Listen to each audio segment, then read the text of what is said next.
하나님의 말씀 여호수아서 3장 하나님의 말씀 여호수아서 3장 3절로 9절 말씀 제가 봉독을 해드리겠습니다.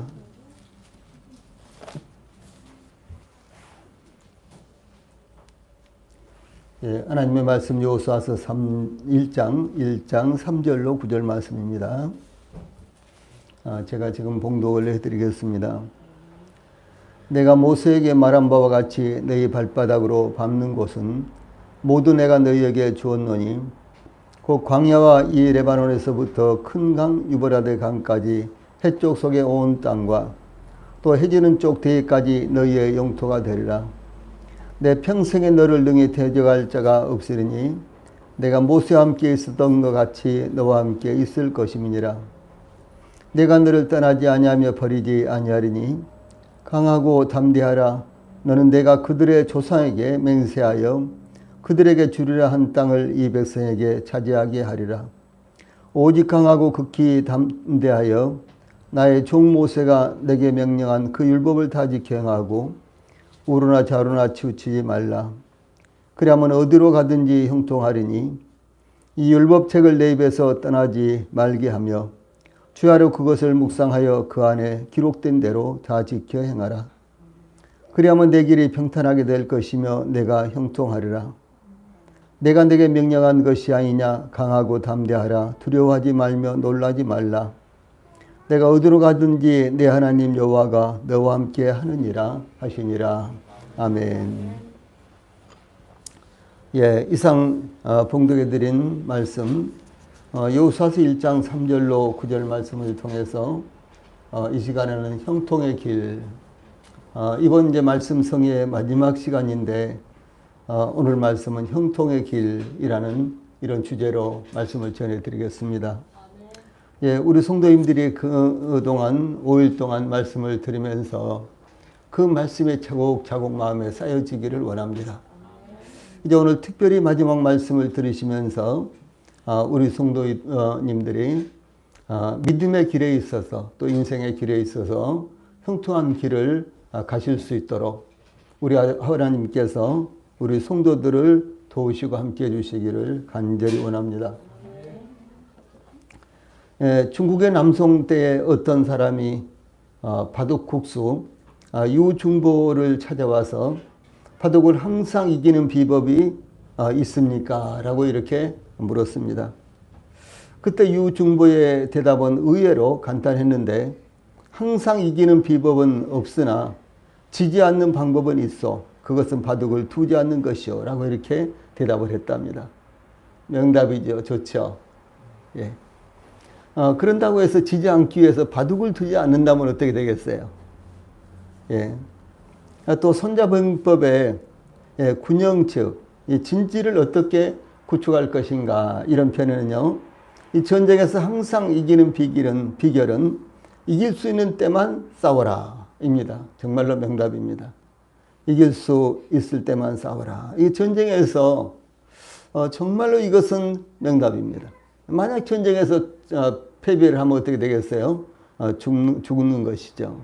그래서 이길 수 있을 때만 싸워라. 그래서 여기서 이제 우리가 발견할 수 있는 아주 중요한 진리가 무엇인가는 이길 수 있도록 미리 준비하지 않으면 이길 수 있는 비결은 없다라고 하는 뜻입니다. 오늘은 이제 우리 자매님들이 좀 별로 안 좋아하는 축구 이야기부터 시작을 하겠습니다. 이 축구 이야기가 상당히 계속될 것입니다. 물론 이제 자매님들 가운데서도 뭐 축구에 대해서 요즘은 남녀노소가 별로 구분이 없죠. 그래서 여자 축구 선수도 있는데 참 우리나라 대단하게 잘하더라고요. 여자 축구들. 나는 아무리 저도 이제 축구를 상당히 했는데 아무리 공을 뻥뻥 차도 그렇게 날카롭게 들어가고 그러지는 않았는데 우리나라 여자 축구들 선수들 보면요. 센터링 하는 것을 보면은 기가 막히게 이쪽에서 저쪽으로 그냥 왔다 갔다 하고 정확하게 이 공을 차고요. 그렇게 하더라고요. 2002년 월드컵 이야기를 좀 할 텐데요. 2002년 우리나라는 아시아권에서는 이 상상도 할 수 없는 월드컵 4강이라는 쾌거를 이루겠습니다. 우리가 뭐 너무나 잘 아는 이야기죠. 예, 우리나라에서 개최하는 월드컵을 위해서 이 세계적인 명장 네덜란드의 거스 히딩크를 대표팀 감독으로 선임하고 그에게 전권을 맡겼습니다. 예, 그 전에는 선수들을 선발하는 데 있어서 뭐 학연, 지연, 또 파벌 이런 것들 때문에요. 선수들을 감독이 제대로 선발을 하지 못했고, 그 다음에 이제 어떤 작전을 쓰려고 그러면은 또 이쪽에서 그건 안 된다, 저쪽에서 그건 안 된다. 그래서 이 감독이 자율권이 없었어요. 이 감독이 자율권이 없으면 어떻게 되겠어요? 그 축구는 감독이 원하는 팀을 만들 수가 없고 감독이 원하는 작전을 펼 수가 없는 것입니다. 그런데 아마 거의 최초로 히딩크 감독을 선임을 하면서 히딩크 감독에게 이 선수 선발권, 그 다음에 A매치로서 어떤 나라와 경기를 할 것인가 이런 부분요, 이런 모든 정권을 이제 주었습니다. 그래서 히딩크 감독에게 대해서는 일단 그렇게 이제 권한을 주었고요. 히딩크 감독이 아주 명감독이기 때문에 감히 뭐 축구협회사라든가 어떤 사람이 시비를 걸 사람들이 아예 없었습니다. 왜? 아예 정권을 그렇게 공개적으로 줘버렸기 때문에요. 이 히딩크 감독의 조련과 작전은 우리나라보다도 실력이 훨씬 이 월등한 국가들을 차례로 패배시키고 결국은 아시아권에서는 상상할 수도 없는 월드컵 4강 신화를 이루겠습니다. 이 히딩크의 선수 기용의 원칙에는 실력이 출중하더라도 말을 잘 안 듣는 선수는 대표팀 선수로 선발을 하지 않았습니다. 그러니까 히딩크 감독의 말을 절대적으로 순종하는 자만이 대표 선수가 될 수 있어요. 대표팀은 왜냐면요, 대표팀은 조직력이 특징인데 딱 짜임새가 한 팀이 되는 거, 원팀이라 그러죠. 원팀이 돼야 되는 거예요. 이것은 국가도 원팀이 돼야 되는 것입니다. 국가의 강요들이라든가, 그래서 장관이 어떤 사람이 엉뚱한 말을 한다든가, 이것은 있을 수가 없는 거예요. 요즘 그런 일들이 있잖아요. 우리나라 정부에요.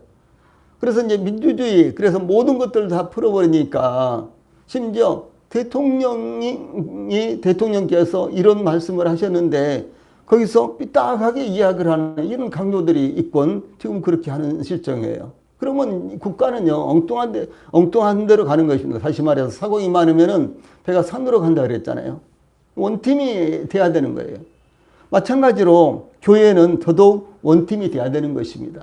이 원팀이 안 되면 교회가 절대로 앞으로 나아갈 수가 없고요. 하나님께서 주신 비전을 가지고 세상을 정복할 수 있는 힘 자체가 이 안에서 소진이 되어버리는 거예요. 예, 우리에게 있는 영적 에너지를 밖에 나가서 소진을 해야지 복음이 증거되고 대외적으로 우리가 세상을 정복할 수 있잖아요. 그런데 그것이 아니라 안에서 이 에너지를 소진해버리면요, 이건 아무런 우리가 역할도 하지 못하는 것입니다. 그래서 대표팀은 이 조직력이 특징인데 또 여기에 있어요. 외국팀들은 어렸을 때부터 축구를 했기 때문에 이 발재간이 아주 좋습니다. 그런데 우리나라 선수들의 특징은 지금은 많이 달라졌어요. 왜냐하면은 아직 뭐 조기에 그 축구를 하고 또 뭐 초등학교 이제 졸업하고 한 중학교 때 벌써 뭐 브라질이라든가 유럽 같은 데 가서 이렇게 이제 그 축구를 배우기 때문에 지금은 상황이 완전히 달라졌습니다.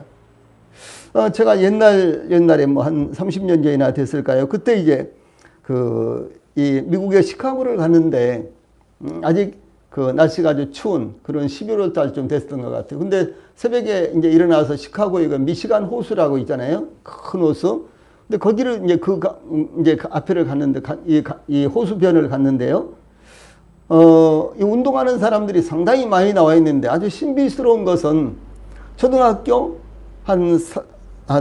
초등학교 아니라 유치원 4, 5, 6살 정도, 7살짜리도 안 보여요. 꼭 우리 지호와 같은 그 정도 크기 이런 아이들이요, 축구 유니폼 쫙 입고 이제 아빠 엄마들이 막 데리고 왔는데 이렇게 팀이 돼가지고 막 경기를 하는 거예요. 그 다음에 그 옆에서도 막 경기를 하고요. 이 잔디 구장에서요. 그렇게 그걸 보면서 제가 처음 봤던 거거든요. 야, 이렇게 어렸을 때부터 축구를 하니까 잘할 수밖에 없겠구나. 이런 생각이 들었어요. 지금은 이제 우리나라도 이제 그렇게 어렸을 때부터 하기 때문에 발재간이 많이 좋습니다만, 그런데 발재간이 좋아도요, 서로 조직력이 아주 조직력이 좋아야 되는 거예요. 내가 공을 잡았다. 눈 감고 딱 차도요, 우리 선수 앞으로 가는 거예요. 그러니까 내가 공을 딱 잡으면은, 나한테 공을 받을 선수가 벌써 어디 지점에 가 있어야 되는 거예요. 그래서 이제 히딩크가 이 훈련을 할 때요, 이제 우리 선수가 공을 딱 잡으면은, 이 공을 잡으면요, 이 공을 잡은 선수가 눈을 감고 공을 차는 거예요. 그 다음에 이제 이쪽으로 차야 되는데 이쪽을 보고 공을 차는 거예요. 이것이 훈련을 했어요. 예. 그러니까 이쪽을 보고 차도 이쪽으로 가도요, 정확하게 공이 떨어지는 그런 훈련을 한 거예요. 예, 아무튼 뭐 그랬습니다. 그래서 이제 이런 것들이 이제 조직력인데요. 예, 그런 선수들이 스타라고 할지라도 조직력을 와해시키기 때문에 감독 말을 안 듣는 사람들은 선발하지 않았습니다. 히딩크가 선발한 대표 선수는 그 이름이 널리 알려진 선수보다는 장래성이 있으며 또 성실하게 훈련하며 발전 가능성이 있는 선수를 선발했던 것입니다. 이것을 제가 이렇게 이제 말씀을 드리는데, 이것을 우리 성도들이요, 교회 생활에 적용을 시켜야 되는 거예요. 그 다음에 우리 성도들이 개인 생활에 적용을 시켜야 되는 거예요. 예, 사업을 하십니까? 그러면 사업에 적용을 시키고, 그 다음에 우리 성도들이 직장 생활을 한다면요, 직장에 적용을 시켜야 되는 거예요.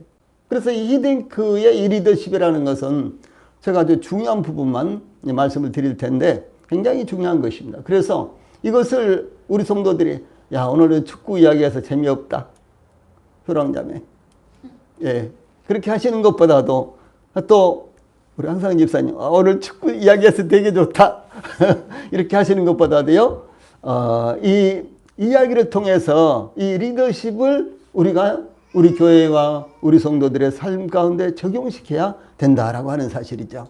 그러면 엄청난 유익이 있습니다. 이것이 이제 스토리로 이렇게 진행되기 때문에, 제가 전반부만 할 거예요. 이 스토리로 이렇게 진행되기 때문에 이것은 재미도 있고 졸립지도 않고, 예, 그러면서도 실제 적용을 하면요, 이것은 대단히 유익한 것입니다. 이제 히딩크가 실질적으로 이 대표팀을 선발할 때요, 그 첫째가 차두리 선수였습니다. 예, 이 차두리는 개인 능력보다는 그의 성실함으로 팀 전체의 분위기를 만들고 또한 성실하게 만드는 역할을 했던 것입니다. 이 사람은요, 굉장히 성실한 사람이에요. 막 덩치가 이렇게 크고 막 그냥 황소처럼 막 이렇게 뛰어가기도 하고 덤벼들기도 하고 그러잖아요. 그런데 아주 성실한 사람입니다. 그래서 경기 이제 뭐 8시부터 연습한다. 그러면 7시 반에 나가서, 예, 이제 대표 선수 같은 경우는 뒤에서 이렇게 도와주는 이제 일꾼들도 있고 그런데 사람들도 있고 그런데도 불구하고 미리 나가가지고 뭐 자기가 공 다 갖다 놓고 준비 다 해놓고 이렇게 기다리고 하는 그런 사람이에요. 아주 성실한 사람입니다. 그래서 이제 제일 첫 번째로 차두리 선수를 뽑았는데요. 이는 그 차두리가 대표팀에 소속된 자체만으로도 대표팀에 큰 역할을 할 것으로 예상을 한 거예요. 여기서 무엇을 우리가 배워야 되겠어요? 예, 우리가 하나님을 섬기고 하나님의 교회 안에서요, 혹은 직장 생활이나 어디서든지 이 성실이 없으면 그 사람은 절대로 성공하지 못합니다. 예. 이 하나님은 인자하신 분이시고 성실하신 분이세요. 하나님이요. 우리도 동일하게 이 성실을 가져야만 되는 것입니다. 예, 다음은 박지성 선수인데, 히딩크가 박지성을 선발하는데 반대 여론이 아주 많았습니다. 왜냐하면 그 당시에 박지성 선수는 이름 있는 사람이 아니에요. 별로 알려져 있지 않은 사람이었습니다. 예, 그러나 박지성이는 지칠 줄 모르는 산소통이라는 체력을 가지고 있었으며 또한 성실한 선수였습니다. 그래 박지성 선수 역시 아주 지칠 줄 모르는 체력, 심폐술, 심폐기능 이런 것들이요, 대단한 사람이었고 또 대단히 연습이라든가 실전에 있어서 성실한 사람이었습니다. 그래서 히딩크는 박지성의 이러한 면을 높이 평가하여 대표팀에 선발했는데, 이 박지성의 이러한 장점이 한국 대표팀을 더 강한 팀으로 만들어 줄 것이라고 히딩크는 생각을 했던 것입니다. 결과적으로 박지성은 2002년 월드컵 이후에 세계적인 스타로 발전을 했죠. 히딩크가 기가 막히게 사람을 보고 선발을 했다라고 하는 사실입니다. 그 다음에 안정환과 윤정환, 이름은 아주 비슷하죠. 안정환과 윤정환 있는데요. 이 안정환 선수는 월드컵에서 대단히 그냥 날린 사람입니다. 근데 윤정환 선수는 선발은 됐는데 한 번도 정식 경기에 나가보지를 못했어요. 되게 섭섭해했죠. 예, 그런데도 불구하고 이 윤정환 선수는요, 자기가 비록 대표팀에 선발해서 가서 교체 선수라도 좀 나갈까 하고 기다렸는데 한 번도 교체 선수로도 못 뛰었어요. 그런데도 불구하고 히딩크는 나의 영원한 스승이다 라고 하면서요, 히딩크를 대단히 이렇게 높였습니다. 그래서 이제 이와 같이 이 안정환과 윤정환은 모두 창조적인 플레이메이커 능력을 갖춘 이런 아주 우수한 선수들이었습니다. 그런데 히딩크는 안정환에게 진짜 프로라면 외모나 인기 등 경기 외적인 부분이 아니라 그라운드에서 실력으로 승부하라 이렇게 경고를 했어요. 이 말을 들은 안정환은 히딩크 앞에서 차츰차츰 달라진 모습을 보였다는 것이죠. 우리 성도들이 권면의 말씀을 듣고 나서요, 변화가 없으면은 정말 안 되는 거예요. 권면의 말씀을 들으면은 우리 성도들이요, 이 변화가 되는 모습을 보여야 되는 거예요. 그리고 스스로도 당장은 몰라도 1년이나 2년 뒤에 보면 내가 그래도 지금은 좀 교회에 대해서 이해하게 됐고 또 하나님의 마음도 좀 이해하게 됐고 말씀도 읽으면 좀 이해가 된다. 이제 이런 생각을요, 우리 성도들이 가지셔야 되는 거예요. 예. 저는 이제 구원 받고 나서 처음에요, 지금 46년인지 47년인지 잘 모르겠는데, 그때쯤 이제 구원을 받고 나서 제 마음 가운데 나는 성경을 정말 다 알겠다 이렇게 생각을 했어요. 제가 성경을 다 알고 있는 것처럼 생각이 들었어요. 그런데 2년, 3년, 4년 이렇게 지나니까요, 제가 성경을 정말 모르는 거예요. 예, 구원의 복음에 관계된 말씀들은 내가 성경에서 찾고 약속으로 받지만은, 그러나 그것을 깊이 이해하는 데 있어서 나는 정말 하나님의 말씀이 성경에 대한 지식이 짧구나 이렇게 생각을 했어요.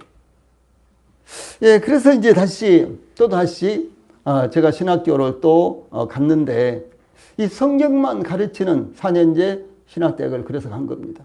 예, 성경이 배우고 싶어서, 오직 딱 한 가지, 다른 거 아무것도 없었어요. 성경이 배우고 싶어서요. 예. 예, 그것이 이제 계기가 돼가지고, 그 다음에 이제 신학대학원을 또 여기저기 나오게 됐죠. 예, 그래서 졸업장은 아주 되게 많죠. 그런데도 여전히 저희 마음 가운데 그야말로 누구 말 맞다나 히딩크 말 맞다나 배가 고픈 거예요. 예, 성경을 제가 원하는 대로 그렇게 이해가 잘 안 되는 거예요. 예. 여러분, 참 이게 쉽지 않은 것입니다. 저는 이제 최근에도 우리 전사님한테 부탁을 해가지고 시편 책을 한 600페이지, 700페이지 되는 거 이렇게 1, 2, 3권으로 되어 있는 걸 구입을 했어요. 그러고 나서 또 똑같이 그만큼 두꺼운 것을 제가 개인적으로 또 구입을 했습니다. 예, 그것으로 안 차는 거예요, 마음이. 예. 내가 정작 시편을 이제 금요일 날 강의를 하면서요, 이 단어에 대해서 아주 시원하게 별걸 다 찾습니다. 그 다음에 묵상을 하고 기도를 하고, 그래도 떠오르지 않을 때 이제 책들을 뒤적이잖아요. 근데 그 책으로 제 마음에 차지를 않는 거예요. 그래서 또 다른 책을 구입을 했어요. 예. 시편을 강의하는 책 중에서는요, 그 이제 2개, 3권짜리 이 2책이 그 이상 가는 건 없습니다. 지금 현재요. 예. 그래서 이와 같이 우리 성도들도 무엇인가를 정말 깊이 알 수 있도록요, 파고들고 그런 전문성이 있어야 된다는 거죠. 그리고 축구 선수는 안정환처럼 잘 생겨가지고 탤런트 해라, 배우 해라, 그럼 뭐 하겠어요, 축구 선수가. 예, 축구 선수는 차두리처럼 우락부락 생겨도요, 공을 잘 쳐야 되는 거예요. 그렇죠? 예. 공을 잘못 차면 아무 의미가 없는 거예요. 이것이란 거죠. 그래서 우리 그리스도인들은 하나님을 잘 섬기고 순종하고 하나님의 뜻을 따라서 살고, 이것이요, 무엇보다 중요하다는 거죠. 윤정환 선수는요, 또 선수 시절에 1년에 한 번씩은 퇴장당하는 경험을 했던 사람입니다. 상당히 와일드했다, 뭐 이렇게도 볼 수가 있고요. 그리고 불의를 보면 못 참는 거예요. 가서 그냥 확 밀어버리고 그래가지고 퇴장당하고. 예. 이 윤정환 선수는요, 이런 경험을 했던 사람이에요. 그런데 이제 대표팀에 선발될 당시 윤정환 선수는 또요, 일본 제1리그, 일본은 이제 한국은 K리그라고 하죠. 일본은 제1리그라고 하는데 J리그 2부 이 세레소 오사카 소속 선수였습니다. 아니, 소속팀이 2부였으니까 1부도 아니고 2부였으니까 소속팀이요. 그래서 이제 국제 수준의 경기력 있는 축구를 하지도 못했고, 예, 그렇습니다. 그런데도 불구하고 윤정환 선수의 이 최선을 다하는 훈련 모습에서 가능성을 읽고 윤정환 선수를 선발했다. 이렇게 이제 보고가 나와 있습니다. 그런데 이제 윤정환 선수는 월드컵에 한번 월드컵 선수로 가서 대기만 하고 있었지, 선발만 했지, 실제로 필드를 한 번도 밟아보지 못한 거예요. 본게임에서요. 참 안타깝죠. 예, 그런데 윤정환 선수는 이제 선수 생활에서 은퇴를 했지만요, 지도자로서 아주 대성한 사람입니다. 예. 그리고 2002년 또 월드컵에 출전한 우리 선수들 가운데요, 윤정환 씨만큼 이 감독으로서 대성한 사람 없습니다. 예. 또한 히딩크 감독이 대표 선수를 선발하는 데 있어서요, 가장 의외로 받아들여졌던 것은 이동국과 고종수를 탈락시킨 거예요. 이동국과 고종수가 그때 대표팀에 승선을 못해서 뭐 국민들이 어쩌면 그럴 수 있느냐. 예? 그 선수가 제일 잘하는 선수들인데 어쩌면 그럴 수 있느냐. 예. 이동국의 그 슛 넣는 거예요. 골 넣는 거. 고종수의 왼발 킥하는 거예요. 이런 건 아주 일품이거든요. 그래서 이 두 사람을 뽑지를 않은 거예요. 그래서 이제 축구를 아는 국민들이 어쩌면 그럴 수 있느냐. 이건 대표팀 정말 잘 못 그리는 것이다. 막 이렇게 이론이 많이 있는데 히딩크는 듣지도 않았습니다. 그래서 이제 많은 사람들이 이동국과 고종수가 대표팀에 승선하게 될 것을 의심하지 않았는데 탈락이 된 것입니다. 그런데 히딩크 감독은요, 고종수와 이동국 선수를 되게 좋아했던 분입니다. 그런데도 불구하고 대표팀에 승선을 안 시켰어요. 그것은 고종수 선수는 게으르고 열심히 훈련하지 않는다, 이렇게 생각을 했고요. 이동국 선수도 재능 있는 선수이지만 스타는 필드에서, 축구장에서 능력이 중요하다. 외부 요인에 의해서 스타가 되는 것은 의미가 없다. 이렇게 하면서요, 정확하게 이동국 선수를 읽은 거예요. 예, 이동국 선수는 이제 국가대표팀에 이제 히딩크 말고요, 다른 분에 의해서 국가대표팀에 승선을 하고 나서 국제시합에서 아주 잘 못했습니다. 이 국가의 이제 A매치에서요. 이걸 정확하게 해보지도 않고도 히딩크의 명작은 그것을 읽을 수 있었던 거예요. 얼마나 놀랍습니까? 우리는 이제 하나님의 말씀을 볼 때요, 하나님의 말씀에 모든 것들이 다 원리가 기록되어 있고 원칙이 기록되어 있습니다. 그 하나님의 말씀을 통해서 우리는 정확하게 분별을 하고 선택할 수 있는 그런 역량이 있어야 된다는 것이죠. 예, 정확하게 분별하지 못하면 안 되는 거죠. 그 다음에 정확하게 선택하지 못하면은 우리가 섬기는 것, 우리 인생에요, 잘못 선택이 될 수도 있다라고 하는 것이죠. 다음에 히딩크의 리더십을 보면요, 히딩크 감독이 대표 선수를 선발했던 비화는 우리들에게 많은 교훈을 제공하고 있습니다. 그 중에서도 히딩크 감독의 리더십은 지금도 여전히 기업이나 관공서에서 모델로 삼고 있고요, 텍스트로 삼아서 이것이 강의가 수도 없이 되고 있습니다. 히딩크 감독의 리더십 몇 가지를 소개해 드리겠습니다. 제일 첫 번째로, 히딩크가 대표 선수를 선발하는데 가장 중요하게 여겼던 것은요, 실력 위주였습니다. 뭐 학연이나 지연이나 뭐 파벌이나 이런 것 전혀 상관없어요. 오직 실력이었어요. 실력 위주였습니다. 그래서 히딩크 감독은 선수들을 선발하고요, 개인 면담도 안 했어요. 개인 면담. 대표 선수, 이 대표팀 감독은요, 계속 개인 면담을 합니다. 선수들과요. 예. 그런데 히딩크 감독 개인 면담을 하는 거예요. 왜? 구차하게 이야기를 듣지 않겠다. 오직 실력만 가지고 나는 선발하고, 그리고 그 실력에서 뛰어난 사람들만 최종적으로 21명 내지 23명의 대표팀을 꾸리겠다. 이런 거예요. 처음에는 50명 정도로 소집합니다. 그 중에서 또 1차로 탈락시키고 2차로 탈락시키고 최종적으로 23명을 뽑는 거예요. 예. 21명을 뽑는 데도 있습니다. 그런데 예, 그래서요, 개인적으로 이렇게 면담도 하지 않았어요. 그래서 운동장에서 실력을 보여주라는 것이었습니다. 예, 따라서 선수들은 감독에게 잘 보이기 위해서는 면담을 하면 어떻게 되겠어요? 이런저런 뭐 여러 가지 이야기를 하겠지만은 그것이 없으니까 감독에게 잘 보이기 위해서는 오직 실력이다. 내가 운동장에서 축구 경기를 하면서 실력을 보여주는 것밖에 감독에게 잘 보일 수 있는 길은 없다. 이렇게 이제 생각하게 된 거예요. 얼마나 이것이 대단한 겁니까? 예, 당시 우리나라 축구계에서 학연이나 지연, 충성심에 따라서요, 대표팀을 선발하였던 것을 히딩크 감독은 오로지 실력 위주로 선발했다라고 하는 것이죠.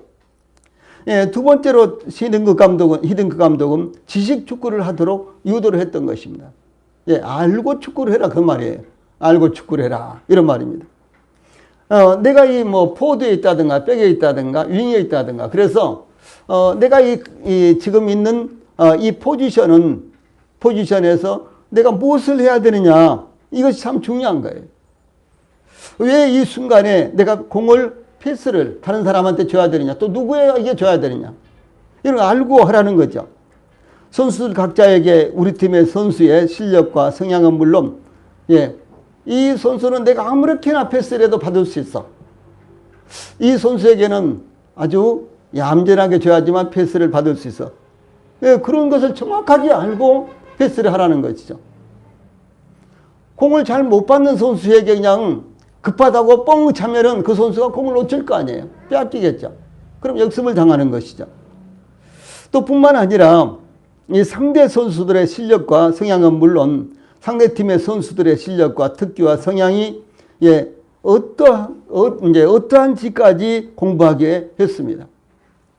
즉 상대 선수가 공을 잡으면 오른발로 찰 것인가 왼발로 찰 것인가, 그 선수는 어디로 공을 잘 보내는가를 사전에 연구를 한 거예요. 그리고 그것을 숙지하도록 했던 것입니다.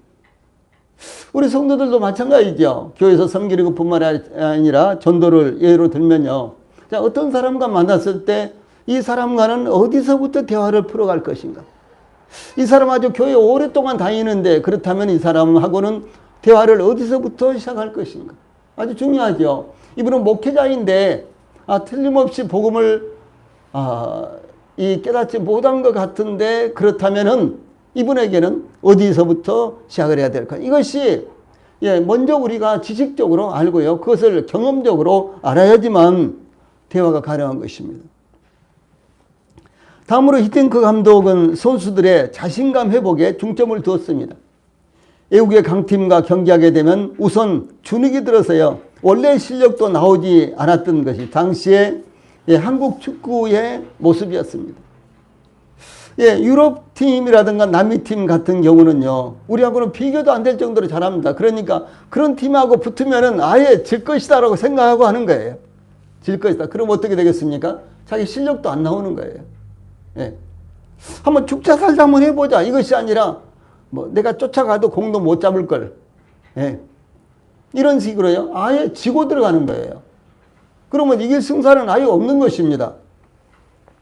예, 그러므로 히딩크 감독은 우리 대표팀을요, 외국의 실력이 아주 월등한 팀들과 계속해서 연습 경기를 했습니다. 예, 아주 최고 클래스를 달리고 있는 이런 외국 대표팀과 계속해서 경기를 붙였어요. 연습 경기를요. 그러면서 여러 번 아주 잘하는 팀들과 계속해서 붙어보니까 우리가 확실히 부족하다. 그러면서도 그래도 우리가 열심히 한번 해볼만 하겠다. 이러면서 차츰 자신감이 올라왔다는 거죠. 그래, 정작 이제 2002년 월드컵 시작될 때는 우리나라 선수들은요, 뭐 브라질 뭐 상관없어, 아르헨티나 상관없어, 우리가 이길 수 있어, 이런 자신감을 가지고 도전을 한 거예요. 예, 그래 당당히 맞섰다는 거죠. 그런데 연습 경기가요, 이제 우리나라 대표팀이 저 유럽의 원정, 그러니까 막 외국 팀들을 불러들일 수 없으니까 유럽에 가서 유럽에 아주 잘하는 팀들과 붙습니다. 그런데 그 중에서 프랑스하고 체코하고 했는데 5대0으로 다 져버렸어요. 여러분, 5대0. 그래서 히딩크 감독이 5대0이라는 별명을 가졌어요. 국내에서 아주 빗발쳤습니다, 여론이. 감독 바꿔야 된다, 이건 안 된다, 막 빗발쳤습니다. 근데 히딩크는 꿈쩍도 하려 않았어요. 예, 그러면서 오히려 선수들에게요, 실패는 누구나 하는 것이야, 두려워할 필요 없어, 실패 안 하고 어떻게 발전하겠어, 이렇게 하면서 다독이었어요. 자신감을 심어주기 위해서, 자신감을 심어주기 위해서요.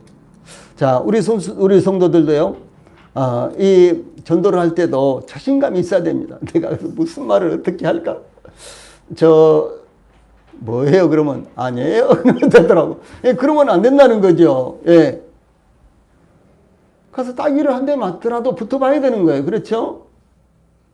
저는 어렸을 때요, 8살 때 학교가 들어갔지만, 우리 마을에서 저 동갑이 한 명도 없었어요. 제가 제일 어렸어요. 또 제가 이제 초등학교 들어갈 때는, 아주 키도 작고 예소했어요. 예.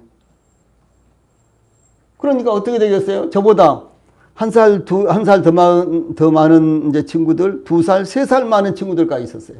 저보다요. 저 동갑은 한 명도 없었어요. 우리가 12명이 이제 초등학교 들어가는데, 우리 동네에서요. 근데 저 혼자밖에 안 됐어요. 8살짜리는. 그런데도 불구하고 거기다가 체격도 예수하고, 그러니까 어떻게 되겠어요? 그냥 발길로 채이는 것이 일상사였어요. 예. 날마다 주눅 들어서 이렇게 있는 거예요. 주눅 들어서요. 근데 공부는 이제 아주 잘했기 때문에, 제일 잘했기 때문에, 그래서 공부 잘한다고 자꾸 시비를 하고, 저한테 뭘 덮어 씌우고 도둑질 했다든가, 저는 보지도 않은 돈을 훔쳐갔다든가 막 그런 친구들이 막 있었어요. 이제 초등학교 고학년이 돼가면서요. 정말 죽고 싶었어요. 너무나 힘들었어요. 그러다가 오기가 생겼어요. 제가 아침마다 나를 때리는데, 옛날에는요, 학교 갈 때 동네 오기에서 딱 모여가지고 거기서 그렇게 갔어요. 그렇게 가서 하나 둘 하고 열을 지어서도 가고요. 학교 갈 때는 그래서 올 때는 그냥 마음대로 왔는데, 그 동네 오기에서 딱 만나면은 아침마다 나를 발길질하고, 그 당시엔 책보였잖아요. 가방이 아니라 책보를 이렇게 나보고 들여다 주라고 맡기는 애들이 있었어요. 그렇지 않아도 힘도 없는데. 예. 그래서 그걸 들고 가면서요, 또 발길질로 채이면서, 우리 아버지한테 이럴까? 누님한테 이럴까? 누님이 얼마나 그 당시에 덩치도 좋고 그랬는데, 누님한테 이럴까? 막 그러면서요, 생각을 했어요. 그러다가, 아니야, 제가 나를 한번 때리면 나도 한번 때려볼까? 그래, 때려보지 뭐. 그렇게 생각을 한 거예요. 어느 날 아침에 저보다 2살 더 먹은 애가요, 아니나 다들을까 또 발로 차고 그런 거예요. 그래서 근데 그러다가 이제 주먹으로 딱 여기를 쳐서 나도 이렇게 했어요. 예. 나 딱 닿지도 않을 정도로 이렇게 했어요. 그러니까 뭐 어쩌고 하면서 이제 막 때리는 거예요. 그래서 나도 이렇게 맞고 있느니 보다도 한번 붙어보자 생각이 들어가지고요, 이렇게 때렸어요. 근데 어떻게 되겠어요? 상대도 안 되죠. 그런데 그때가 3학년 때예요. 그런데 이제 내가 이제 이렇게 이제 싸우면서요, 차츰차츰 오기가 생긴 거예요. 한번 끝까지 해보자. 그야말로 죽으면 죽고 한번 끝까지 해보자. 이제 이런 오기가 생겨가지고요, 이제 싸웠어요. 근데 이제 막 친구들이 말리더라고요. 그래도 이제 싸웠어요. 그러니까 친구들이 걔하고 내 것 책보자기 가지고 가고요, 둘이만 딱 동네 오기에 남았어요. 그래 이제 끝까지 내가 붙들고 하니까, 처음엔 내가 밑에 깔려가지고 계속 두들겨 맞았는데 걔는 도망가려고 하고, 이제는 내가 끝까지 붙으니까. 그리고 나는 이제 어떻게 해서든 이제 붙들고 때리려고 하고, 그러니까 세상에 내가 위에 올라가서 때릴 때도 있더라고. 예. 걔가 덩치도 크고 나이도 2살, 초등학교 때 3학년 때 2살이 많으면 얼마나 큽니까? 그래서 나도 이길 수 있다 이런 자신감이 그때 팍 생긴 거예요. 그래서 더더욱 안 놔줬어요. 그러고 나서요 간신히 떨어졌는데 막 도망을 가는 거예요. 거기 안 쏴! 그러면서 막 뛰어가서 또 잡으면 또 싸우고 또 잡으면 또 싸우고. 그리고 우리 학교가요 우리 집에서 3km 정도 돼요. 초등학교 지금 국민학교죠 그 당시에. 그래서 학교 정문 앞에 가서 딱 잡아서 또 싸우는 거예요. 한참 싸우는데 아이들이 우리 친구들이 학교가 끝나가지고 가방을 들고 나오더라고요. 네. 그날이 토요일이었는데 토요일 날은 4시간 하잖아요. 그리고 청소하고 나오죠. 뭐 지금은 어떻게 하는지 몰라도 우리 시대는 그렇게 했어요. 그런데 수업 끝나고 공부 끝나고 그 다음에 청소하고 그러고 나서 안 오니까 그대로 가방을 들고 우리 친구들이 나오는데 그 정문 앞에서 만난 거예요. 그리고 우리 친구들이 와서 이제 말리니까 걔는 뭐 그야말로 주랭랑을 쳐버리고 그러면 거기 안 서 내가 막 소리를 질렀죠. 그 다음날 월요일 날이 됐는데요. 저쪽에서 오지를 못해요. 예, 저한테서 30m, 50m 떨어져서 며칠 동안 30m, 50m 떨어져서 접근을 못한 거예요. 네 오면 죽어! 내가 막 이래가지고요. 그때 제가 저 인생의 전환기였어요. 그때가. 자신이 생겼어요. 내가 힘이 없고 덩치도 적지만은 내가 끝까지 하면은 나도 이길 수 있다. 내가 한 대 맞으면 나도 한 대 때릴 수 있다. 이런 자신감이 생긴 거예요. 여러분 보고 이제 여러분들이 어디 가서 싸워가지고 자신감을 생겨라. 저는 그렇게 말씀드린 것이 아니라 그런 정신이 필요하다는 거죠.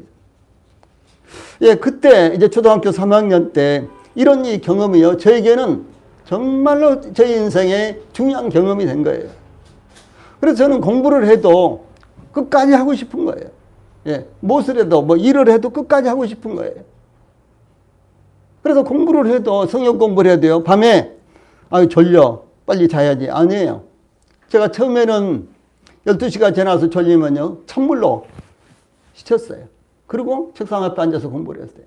그리고 그 순간만 지나면은 밤새미를 해도 졸리질 않았어요. 예. 그렇게 했어요. 그래도 시간이 부족하니까 하루에 한 2시간씩 자고요. 성경 공부를 하는데 그래도 시간이 부족하니까 그것마저 자는 것이 아까워가지고 밤새비를 한 거예요.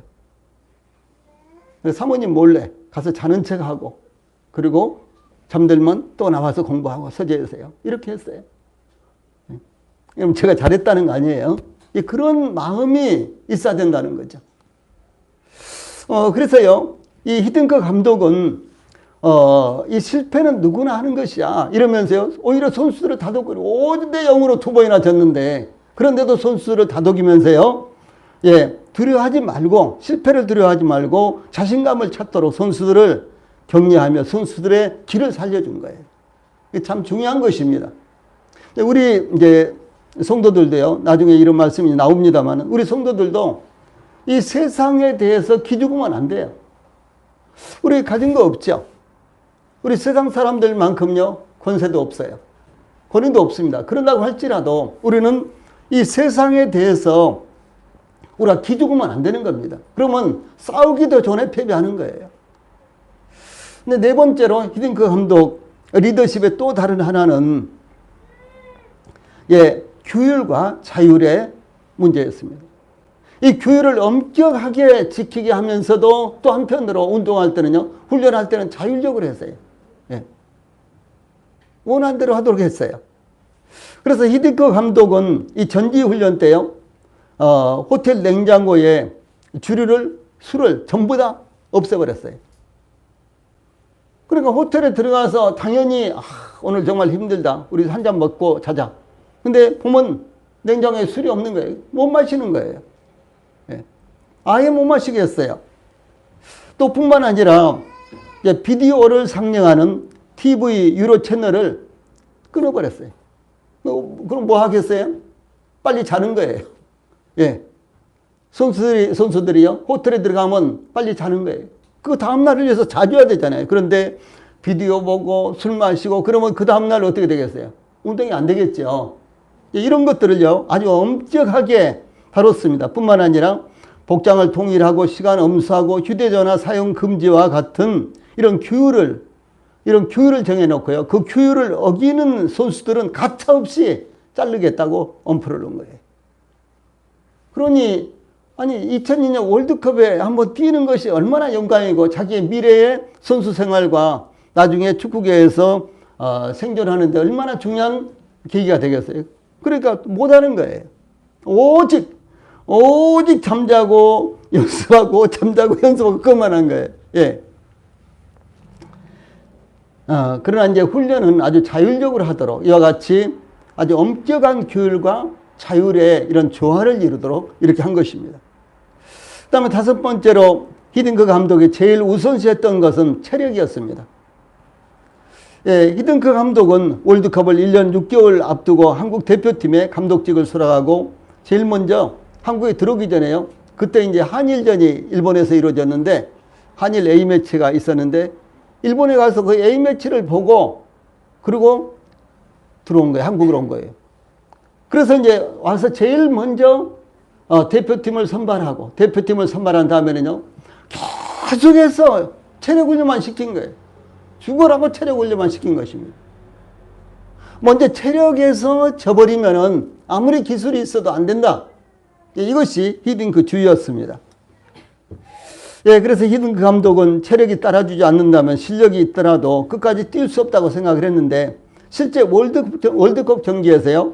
이 각국은 우리 한국 팀하고 붙은 선수들이 이런 이제 여러 나라들이요. 한국 선수들의 이 체력에 혀를 내두르면서 한국 선수들을 따라가지 못한 것이 이제 한국이 선전하게 된 계기가 되었다라고 이렇게 이제 평을 합니다.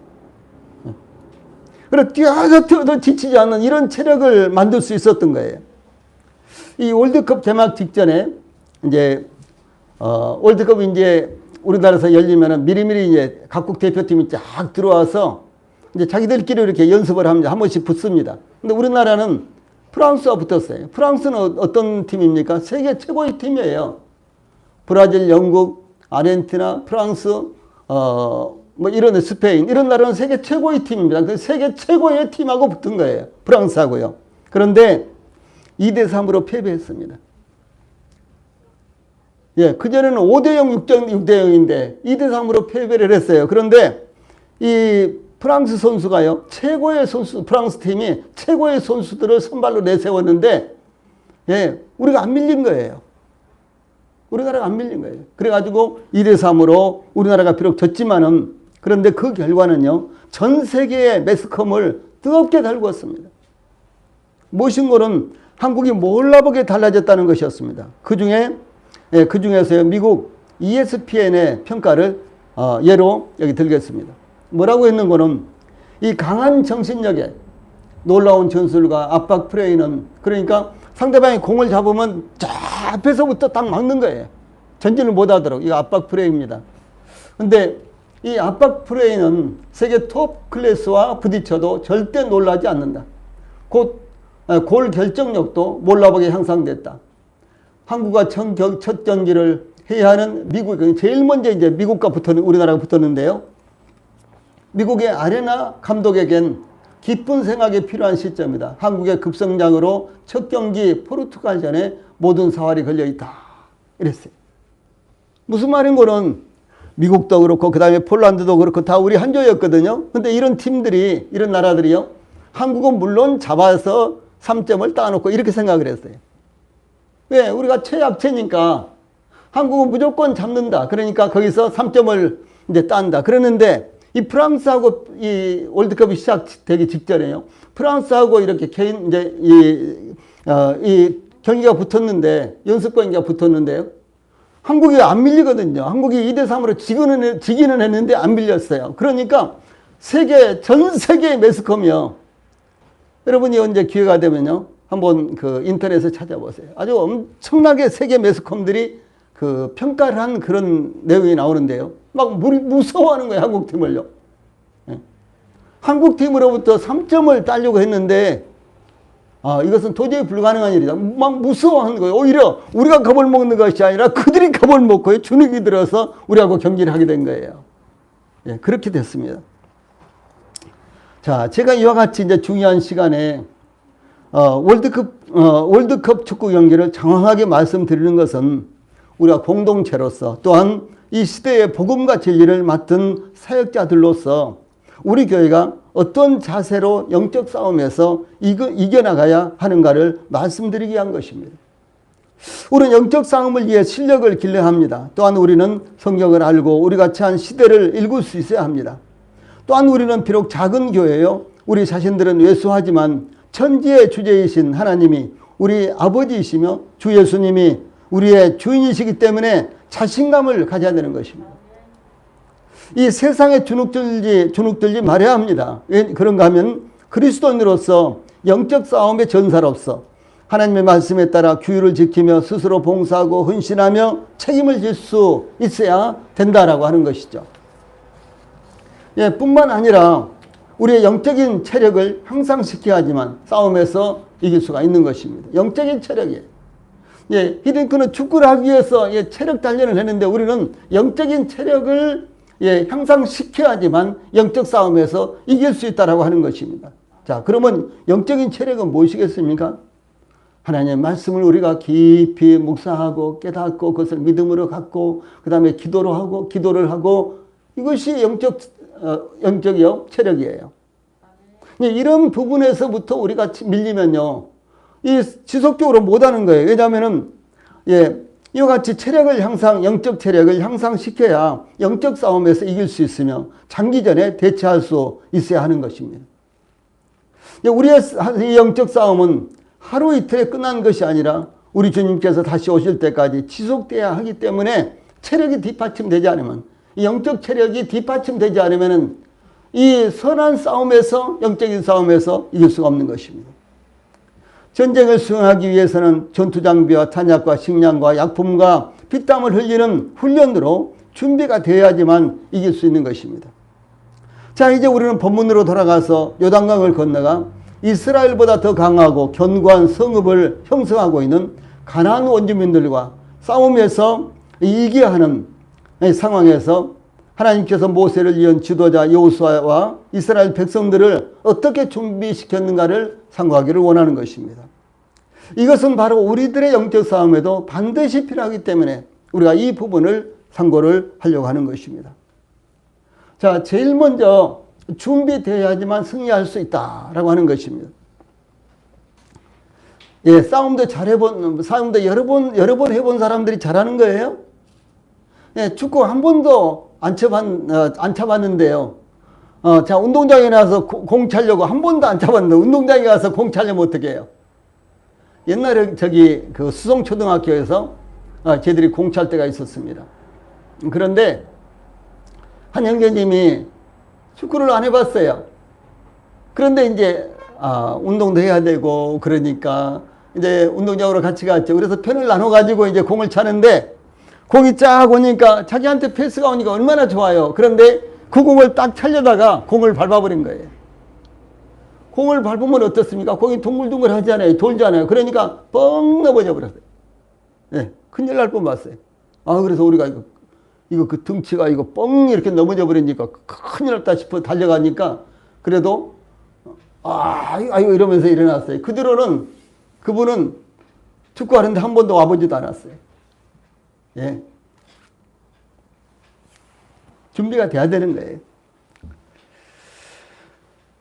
그래서 이제 하나님께서 아브라함에게 여러 가지 약속을 하십니다. 내가 이 땅을 내 자손에게 주리라. 나는 이 땅을 내게 주어 업을 삼게 하려고 너를 갈대아 우리에서 이끌어낸 여호와로라.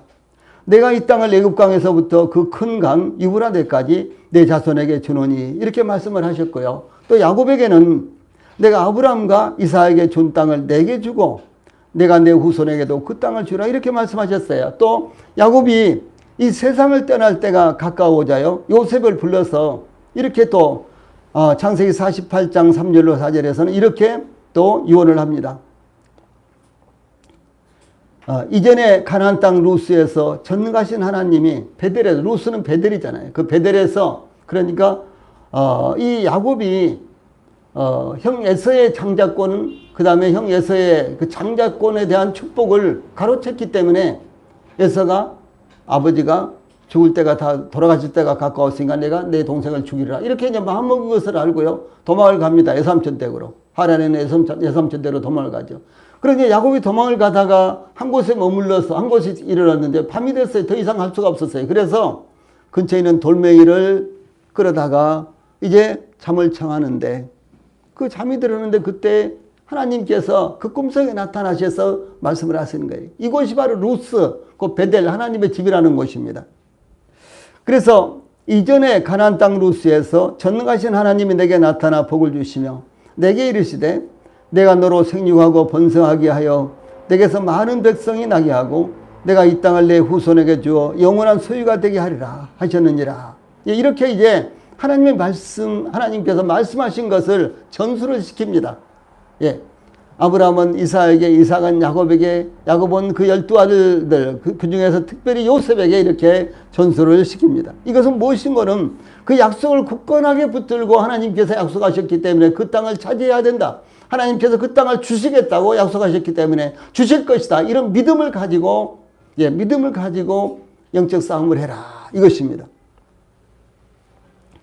그래서 이제 하나님께서 아브라함에게 약속하시고 이스라엘의 조상들에게 약속하신 땅을 400년 내지 600년. 예. 포로 생활, 애굽 생활까지 하면 또 얼마 되고요. 그래서 제가 넓게 잡아서 400년에서 600년이라 그랬습니다. 이 400년에서 600년이 지난 시점에서, 그러니까 아브라함으로부터는 600년 이상 되고요. 그 다음에, 이 요셉으로부터는 400년 정도 되는 거예요. 그래서 400년 내지 600년이 지난 시점에서 이스라엘에게 주시기 위해서 이스라엘을 애굽에서 이끌어내셨으며 이스라엘은 이제 요단강만 건너면 하나님께서 약속하신 땅에 들어가게 된 것입니다. 예, 하나님께서 이스라엘의 조상들에게 약속하신 대로 그 땅을 이스라엘에게 주시기 위해서 모세를 이어서요 이스라엘을 인도할 여호수아를 세우시고 내 종 모세가 죽었으니 이제 너는 이 모든 백성과 더불어 일어나 이 요단을 건너 내가 그들 곧 이스라엘 자손에게 주는 그 땅으로 가라. 이렇게 말씀하시고 여호수아가 하나님께서 지시하신 소명을 따라서 헌신할 때 낙담하지 않도록 계속해서 격려해 줬다는 거죠. 이 교회에서요, 우리 모두가 다, 우리 모든 성도들이 하나님의 약속을 붙들고 믿음으로 살아야 되는 거예요. 그런데 그래도 여러 가지 어려움들이 있습니다. 세상에 이제 파도가 심하지요. 그래서 고난과 여러 가지 풍파가 임할 때요, 이제 우리 성도들이 저를 위로하고 격려를 해 주셔야 되는 거예요. 또 저도 동일하게 우리 성도들을 격려하고 위로하게 해주는 거예요. 오늘 우리 서영숙 집사가 깨끗하게 건강하다라는 말을 듣고요, 눈물이 핑 돌 뿐만 아니라 하나님 앞에 정말로 감사했어요. 정말로 감사했습니다. 우리 강 집사가 있어서 죄송합니다만 제가 하루에 4번씩 기도를 했습니다. 제가 하루에 4번씩 기도했어요. 또 눈물이 나려 그러는데 그렇게 제가 기도했어요. 너무너무 기뻤어요. 하나님이 나의 기도를 들으셨구나. 예? 하나님이 나의 기도를 들으셨구나. 하나님은 기도를 들으시는 분이십니다. 예. 여러분 기도를 해보세요. 반드시 하나님께서 들으시고요, 기도의 경험을 하게 되고 체험을 하게 되고 그러면은 세상 일에 대해서 주눅들지 않고 힘이 더 나는 거예요. 하나님께서 이스라엘의 조상들에게 약속하신 대로 이와 같이 낙심하지 않도록 격려한 것입니다. 이스라엘이 점령해야 하는 가나안 족속들은 강하고 그 체력이 장대한 자손 같았고요. 그 성은 하늘을 찌를 듯 높고 견고했습니다. 또 가나안 족속들에 비해서 이스라엘 백성들은 정규군이 없었습니다. 제대로 군사로서 훈련받은 이와 같은 군사가 없었어요. 오합지졸이었습니다. 천막 생활만 했기 때문에요, 믿음과 생각이 통일되지 않았어요. 그러니까 생각하는 것부터 여러 가지 각각이었고요, 일치가 안 됐어요. 하나가 원팀이 안 됐다는 거죠. 이스라엘이 점령해야 할 땅에 대해서요, 여호수아서 1장 3절로 4절에는 내가 모세에게 말한 바와 같이 너희 발바닥으로 밟는 곳은 모두 내가 너희에게 주었느니 곧 광야와 이 레바논에서부터 큰 강, 곧 유브라데 강까지 해쪽 속의 온 땅과 또 해 지는 쪽 대까지 너희의 영토가 되리라. 이렇게 하나님께서 말씀을 하셨어요. 그런데 여기서 중요한 것이 무엇인가는 하나님께서 이스라엘에게 약속하셨으며 주셨을지라도 이스라엘이 그들의 발바닥으로 밟아야지만 그들의 땅에 될 수 있다라고 이렇게 말씀하신 것입니다. 예, 하나님께서 주셨을지라도 내가 가서 밟고 차지하는 것은 내가 해야 되는 거예요. 예. 그런데 이스라엘이 그 밟아야 할 그 땅은요, 해쪽 속에 온 땅, 이렇게 여기 나오죠. 해쪽 속에 온 땅. 여기에 왜 해쪽 속을 딱 들먹였을까요? 이스라엘은, 이 가나안 땅은요, 대표적으로 7족속이 있었고, 그 다음에 또 다른 족속들까지 하면 12개 정도의 족속이 있었습니다. 이스라엘 주머니까지 말하는 거예요. 그런데 대부분 가나안 7족속 이렇게 이야기하잖아요. 그런데 그 중에서, 예, 핵심적인 족속이 헷족속입니다. 헷족속. 근데 헷족속에 온 땅이라 그러는데 이 가나안 땅에 정착한 7족속 중에서 헷족속은 함의 아들 가나안의 소생 헷으로부터 형성이 됐는데 이 가나안 땅의 헤브론, 저 남쪽에 있는 이런 지역과 그 다음에 중앙 산지에 거주하는 원주민, 그러니까 가나안 땅 거의 대부분 다 흩어져서 분포되어 있는 이 사람들이요, 헷족속이에요. 그리고 또 그것뿐만 아니라 이 가나안 땅을 넘어서 지금의 그 북쪽에 있는 요르단, 시리아, 또 동쪽에 있는 이란, 이라크 이런 지역이 아주 광범위하게 이 헷족속은요 흩어져서 거주하고 있었습니다. 예. 그래서 고각을 보면은 예, 이런데 아주 헷족속이 굉장히 많아요. 그리고 그것뿐만 아니라 예, 이 헷족속은 당시 최고의 문명과 문화를 이루고 있었는데 그 중근동의 역사를 살펴보면 헷족속이 반드시 나옵니다. 왜냐하면 이들이 대단한 민족이었어요. 예, 문화나 문명적으로요 대단한 민족이었습니다. 그래서 이 헷족속이 나옵니다. 히타이라고 이렇게도 많이 나와요. 예, 그렇게 나오는데 대단한 족속이었습니다. 그래서 이 최고의 문명과 문화를 이루고 있었으며 또 철기 문명을 일으켰던, 그러니까 그러니까 구리 문명이 제일 최초로 일어나는데요. 그것보다도 더 강력한 것이 철기 문명이거든요. 그래서 동문명으로부터 철기 문명을 일으킨 족속이 헷족속입니다. 그래서 이제 이와 같이 그들은요, 이 철기 문명을 일으켰고 철제 무기로 무장하고 있었습니다. 헷족속 외에도 가나안 땅에 살고 있는 다른 족속들도 이 북쪽으로는 페니키아와 남쪽으로는 애굽과의 무역으로 엄청난 재력과 선진 문화를 형성하고 있었습니다. 그러므로 이스라엘이 이들과의 전쟁에서 승리하기 위해서는 사실상 아무리 준비해도 안 되는 거예요. 상대가 안 됩니다. 그런데 하나님께서 내가 너희와 함께 하겠다, 내가 그 땅을 너희에게 주겠다, 이렇게 지금 우리가 조금 전에 봤잖아요. 이런 약속을 거듭 이렇게 했기 때문에 그 약속을 믿고 영적으로 철저한 준비가 돼야 된다는 거죠. 조금 전에 말씀드린 대로 하나님 약속의 말씀을 우리가 믿어야 되는 것입니다. 기도가 동반돼야 되는 것입니다. 이것이 영적인 우리의 준비라는 것이죠. 근데 기도 생활을 하지 않고 하나님 말씀을 읽지도 않고 또 뿐만 아니라 설교 말씀, 일주간에 일주일에요 몇 번씩 증거되는 설교 말씀에 대해서 별로 관심도 없고, 그러면 영적으로 이거 죽은 거나 마찬가지의 실제의 영적인 삶을 살게 되는 거예요. 그래서 바람에 흔들려서 여기 가면 이렇게 살고 저기 가면 저렇게 살고 교회 가면 또 좀 다르고 이렇게 되는 거예요. 그렇게 살면 안 되잖아요. 우리가 얼마나 귀한 자들인데, 하나님께서 우리를 얼마나 귀하게 여기시는데 우리가 그렇게 살면 안 된다는 것이죠. 그래서 이들과의 전쟁을 위해서는 무엇보다도 철저한 준비가 필요했는데, 그래서 너희 발로 밟는 땅을 내가 너에게 주겠다. 그래서 너희가 밟아야만 된다라고 이렇게 말씀을 하신 것입니다. 그렇다면은, 이스라엘이 가나안 전쟁에서 승리하기 위해서 준비해야 할 가장 중요한 것은 과연 무엇일까요? 그것은 신앙적인 준비였습니다. 이스라엘이 준비할 것은 신앙적인 것밖에 없어요. 신앙적인 준비였습니다. 하나님께서 말씀하신 여호수아서 1장 2절에 이제 너는 이 모든 백성과 더불어 일어나 이 요단을 건너 내가 그들 곧 이스라엘 자손에게 주는 그 땅으로 가라. 이렇게 말씀하셨죠. 이런 명령에 대해서 중요한 것은요, 손톱만큼의 의심이나 주저함도 없이 순종할 수 있는 신앙의 준비가 절실하게 요구됐다는 것이죠. 우리에게 영혼의 구원에 대한 약속의 말씀을 우리가 반은 믿고 반은 안 믿고 그러면 되겠어요?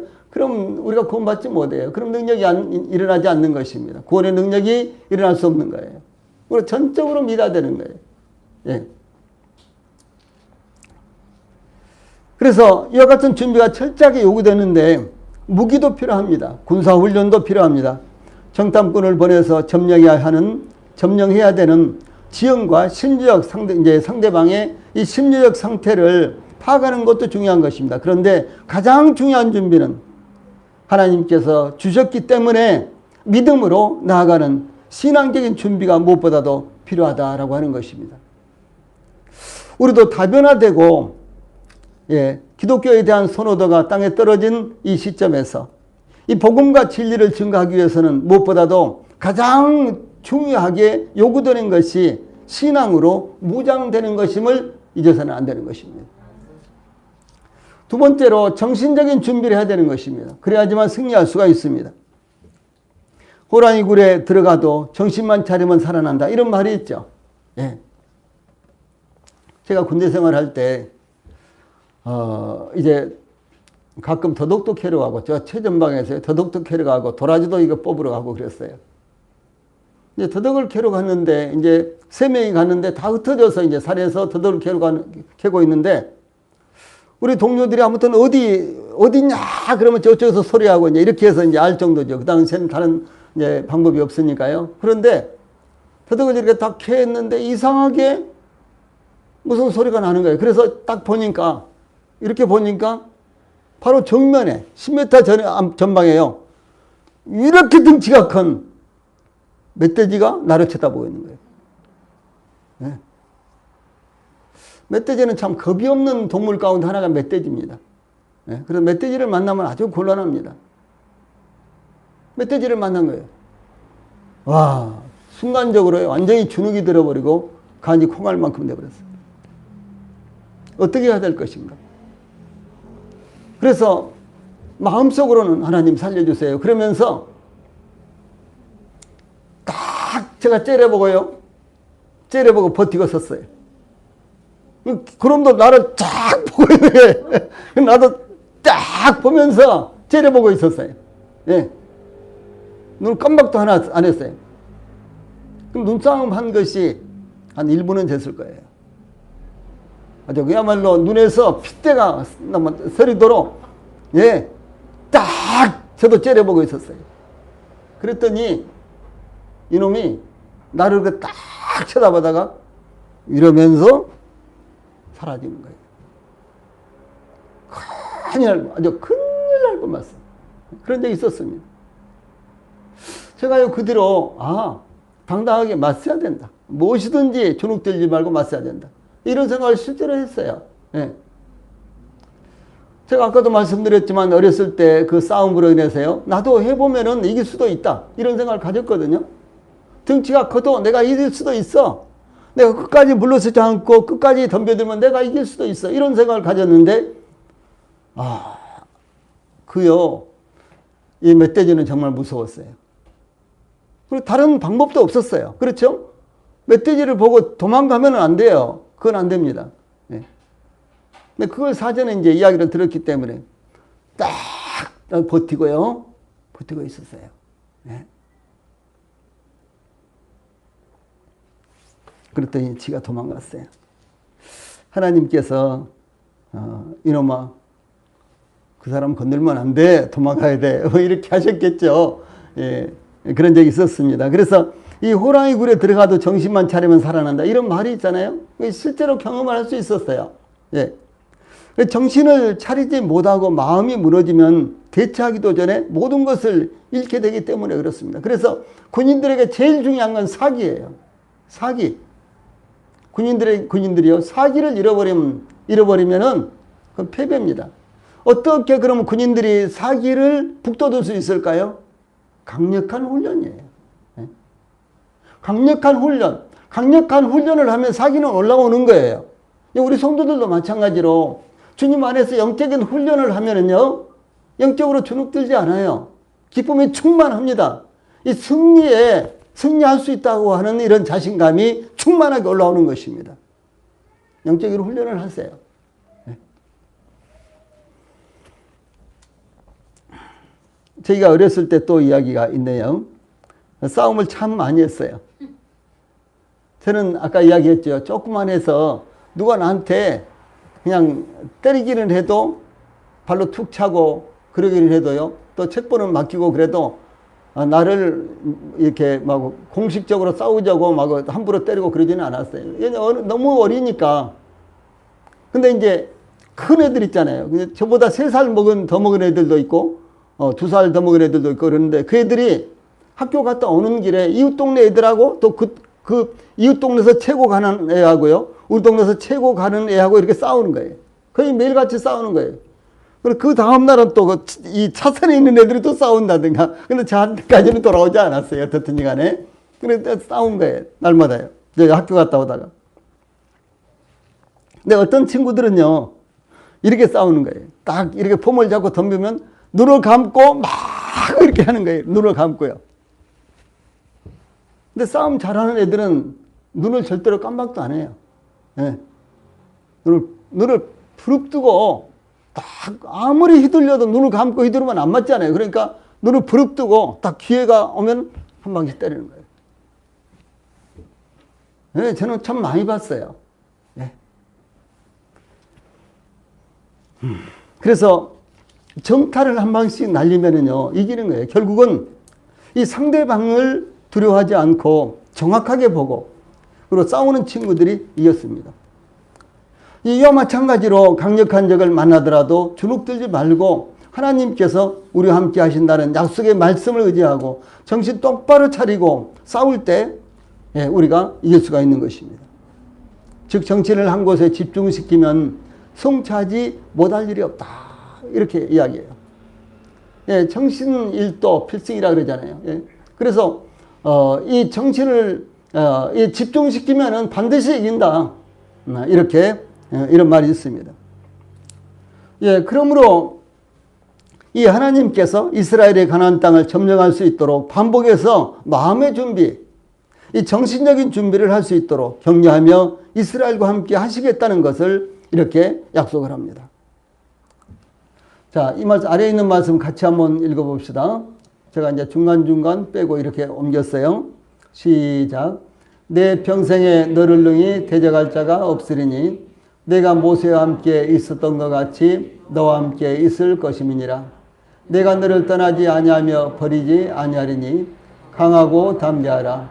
너는 내가 그들의 조상에게 맹세하여 그들에게 주리라 한 땅을 이 백성에게 차지하게 하리라. 오직 강하고 극히 담대하여 그리하면 어디로 가든지 형통하리니 내가 내게 명령한 것이 아니냐. 강하고 담대하라. 두려워하지 말며 놀라지 말라.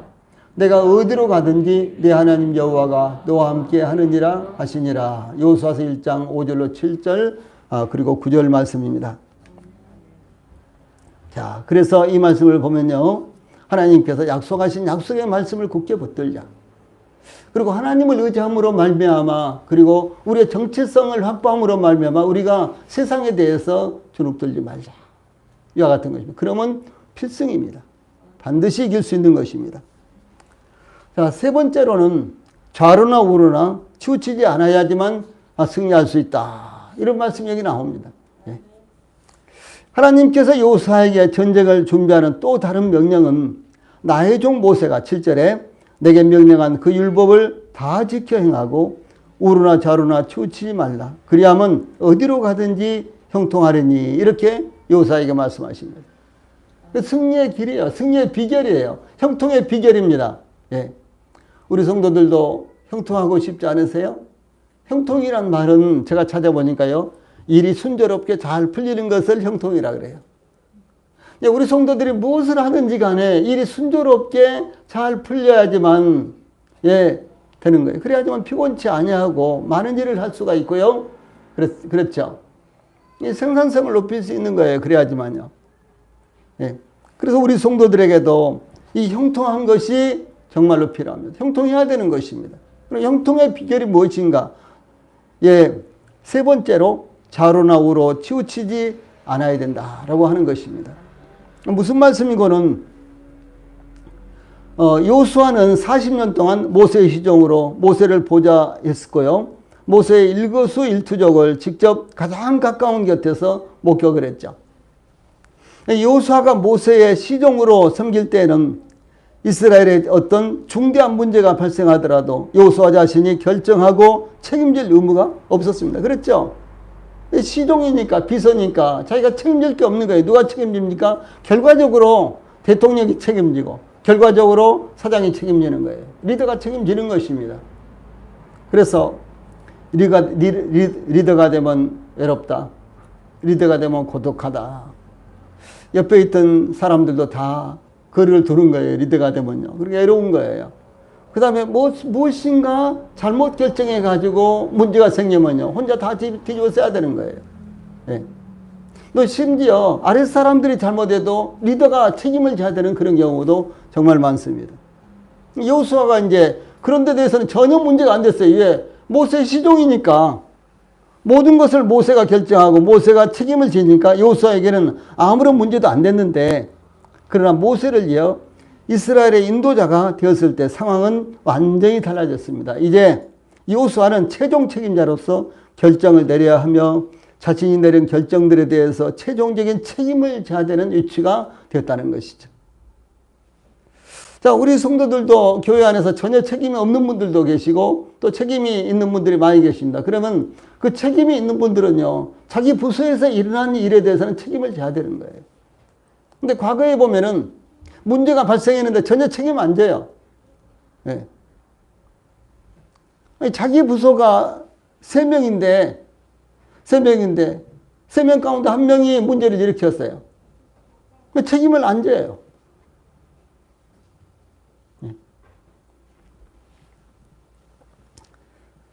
저는 이제 그분들이 그리스도인이 아니라고 생각합니다. 두고 뒤에 이제 지내놓고 보니까 그래요.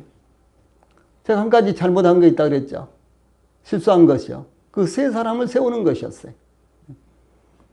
제가 그때 정말 잘못했어요. 제가 이제 일이 생긴 다음에요, 후회를 많이 했어요. 내가 여러 가지를 생각하고 세웠는데, 그것이 아니구나. 하나님 앞에서는 그런 것을 생각하고 일꾼을 세우는 것이 아니구나 라고 제가 깊이 깨달았습니다. 때로는 이제 결정을 내리는 데 있어서 리더이기 때문에 모험을 감수해야 되고요.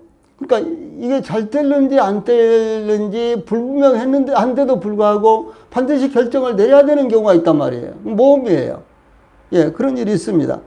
또한 자신이 결정한 것 때문에 혹독한 고난과 시련을 겪어야만 했던 것입니다. 그러므로 하나님의 말씀을 받아서 좌로나 우로나 치우치지 않는 정확한 판단에 의한 결정을 내릴 수 있어야 되는 것이 지금 여호수아의 위치라는 거죠. 즉 하나님의 뜻을 바르게 분별할 뿐만 아니라 말씀에서 떠나지 않아야 했다라고 하는 사실입니다. 한 사람의 개인의 실수는 공동체에 큰 영향을 미치지 않을 수도 있습니다. 그러나 최종 책임자의 실수는 개인만의 실수로 끝나는 것이 아닙니다. 그 실수는 엄청난 파급 현상이 일어나서 공동체의 생존을 위협할 수가 있는 것입니다. 대통령이 문제를 일으키면요, 그 국가가 휘청거리는 거예요. 그런데 장관 한 사람이 문제를 일으킨다 그래서 별 문제 안 되는 거예요. 자르고 다른 사람 임명하면 되는 거예요. 그렇죠? 그런데 심지어 저들과 같은 국민들이 문제를 아무리 일으켜도 국가는 그냥 제대로 굴러가는 거예요. 그래서 그만큼 리더가 중요하다라고 하는 것입니다. 특히 여호수아는 이스라엘 백성들이 가나안 땅을 점령한 후 그 땅을 12지파에게 균등하게 분배해야 되는 책임을 맡았습니다. 그때 여호수아 자신이 지파나 자신과 친근한 지파에게 우선권을 준다든가 좋은 땅을 특정한 지파에게 분배한다거나 어떤 지파에 대한 편애가 일어난다면 문제는 처음부터 발생하게 되는 것입니다. 예, 그러므로 전쟁을 수행할 때나 기업을 분배할 때나 좌로나 우로 치우치지 않는 중도의 길을 가야만 승리할 수 있다라고 하는 사실입니다. 다음에 형통의 길 가운데 네 번째로는요, 하나님의 말씀을 묵상하고 지킬 때 승리할 수 있다. 이런 말씀이 여기에 계속 나오고 있습니다.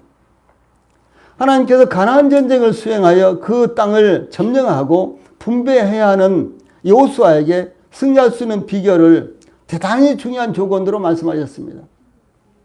예, 즉 그리하면 어디로 가든지 형통하리니. 7절. 그 다음에 8절에는 그리하면 내 길이 평탄하게 될 것이며 내가 형통하리라. 예, 그 다음에 9절. 내가 어디로 가든지 내 하나님 여호와가 너와 함께 하느니라 하시니라. 이렇게 약속하신 것입니다. 이 그리하면이 두 번에 나오고요. 이 세 가지 말씀 모두 다 어떤 조건을 충족하면은 내가 이길 것이다. 형통할 것이다. 이렇게 말씀을 하시는 것입니다. 우리 성도들도 형통하고 싶지 않으세요? 형통하셔야 되는 거예요. 그러기 위해서는 하나님께서 저희들에게 제시한 어떤 조건을 충족을 시켜야 된다는 것이죠. 예, 이와 같이 여호수아가 가나안 전쟁에서 승리할 수 있는 비결은 7절에 나의 종 모세가 내게 너에게 명령한 그 율법을 다 지켜 행하고 우르나 좌루나 치우치지 말라.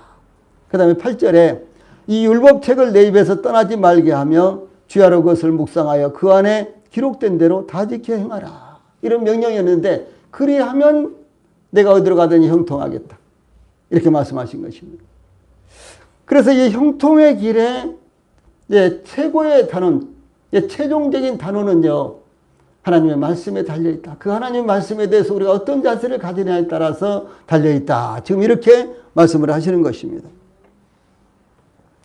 자, 그러므로요, 제일 첫 번째로, 그러므로 승리의 요건은 첫째, 가나안 전쟁에서 승리하기 위해서는 하나님께서 모세를 통해서 명령하신 말씀을 다 지켜 행하는 것입니다. 예.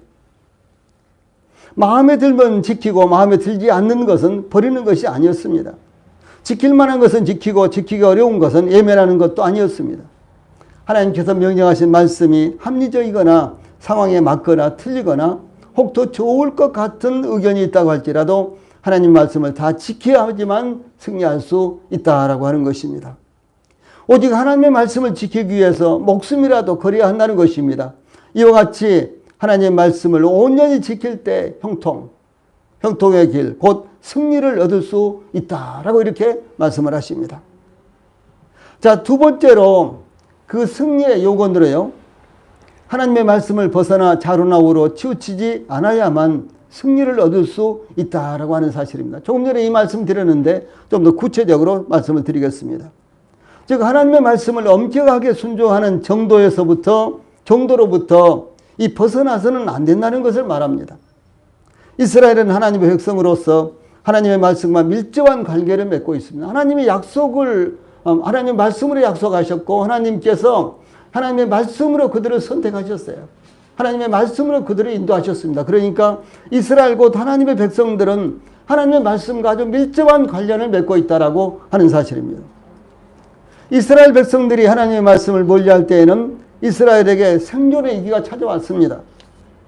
그러나 이스라엘이 하나님의 말씀에 전적으로 순종할 때는 평화와 번영이 찾아왔습니다.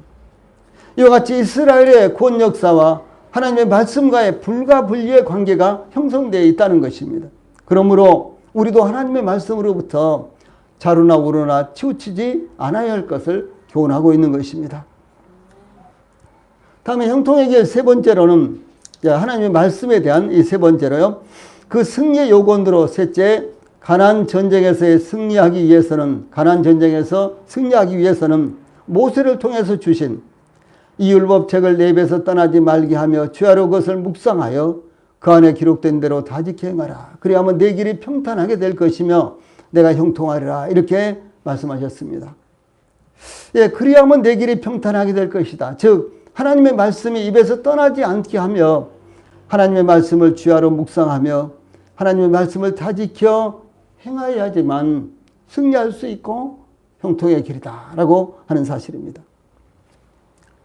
자, 먼저 이제 하나님의 말씀을 입에서 떠나지 않게 하라. 이것은 하나님의 말씀이 입에서 떠나지 않도록 잊지 않게 항상 애우고 있어라 라고 하는 사실입니다. 여기 필요한 말씀이 있는데 못 찾는 거예요. 그럴 때가 있죠. 저도 있습니다. 제가 이제 구원받고 초창기에요. 복음을 전할 때는 복음을 전하고 난 다음은 이 말씀을 전해야 되는데 그때 생각이 안 나가지고 그런 경우가 너무너무 많았어요. 그래서 그 문제를 해결하기 위해서 창세기부터 요한계시록까지요. 약속의 말씀을 대학노트에다 다 적었습니다. 그때는 손으로 쓸 때죠. 약속의 말씀을 대학노트에다가 처음부터 끝까지 적었어요. 이 약속의 그러니까 구원의 약속과 죄사함과 관련 있는 말씀만 이렇게 쭉 적었어요. 지금도 그 노트에 있어요. 제가 기념으로 놔뒀어요. 예.